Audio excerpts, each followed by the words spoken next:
ദക്ഷിണേന്ത്യയിലെ ചെറിയൊരു പട്ടണത്തിൽ ജനിച്ച കാർത്തിക്കിന് ചെറുപ്പം മുതൽ ഫോട്ടോഗ്രാഫിയോട് അതിയായ ഇഷ്ടമായിരുന്നു. കഴിവും കഠിനാധ്വാനവും കൊണ്ട് നാട്ടിൽ പേരെടുത്തു. ഒടുവിൽ സ്വന്തം സ്റ്റുഡിയോയും തുടങ്ങി. 22-ാം വയസ്സിൽ വിവാഹിതനായി. 2 വർഷത്തിന് ശേഷം ഒരു കുഞ്ഞിൻ്റെ അച്ഛനുമായി. ജീവിതം മനോഹരമായി നീങ്ങുന്നതിനിടയിലാണ് കാർത്തിക് പഴയൊരു സുഹൃത്തിനെ കണ്ടുമുട്ടുന്നത്. ഒരു കമ്പനിക്ക് വേണ്ടി അല്പം മദ്യപിക്കാൻ തുടങ്ങി. ആദ്യമൊരു രസമായിരുന്നു. പിന്നീട് ഓരോ ദിവസവും അതില്ലാതെ പറ്റില്ലെന്നായി. ഒടുവിൽ അമിത മദ്യപാനത്തിന് അടിമയായി. കാർത്തിക്കിൻ്റെ ആരോഗ്യം ക്ഷയിച്ചു തുടങ്ങി. നിയന്ത്രിക്കാനാകാത്ത കോപം വീട്ടിലെ സമാധാന അന്തരീക്ഷം താറുമാറാക്കി.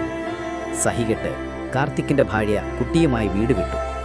മദ്യത്തിനുള്ള പണമില്ലാതായപ്പോൾ ആദ്യം തൻ്റെ ക്യാമറകൾ വിറ്റു, പിന്നെ സ്റ്റുഡിയോയും, ഒടുവിൽ വീടും. ഒറ്റപ്പെട്ട അവസ്ഥയിൽ അദ്ദേഹം ഒരു റീഹാബ് സെൻ്ററിലേക്ക് പോയി. പക്ഷേ ചില ദിവസങ്ങൾക്കുള്ളിൽ അവിടെ നിന്നും രക്ഷപ്പെട്ടു ഓടി.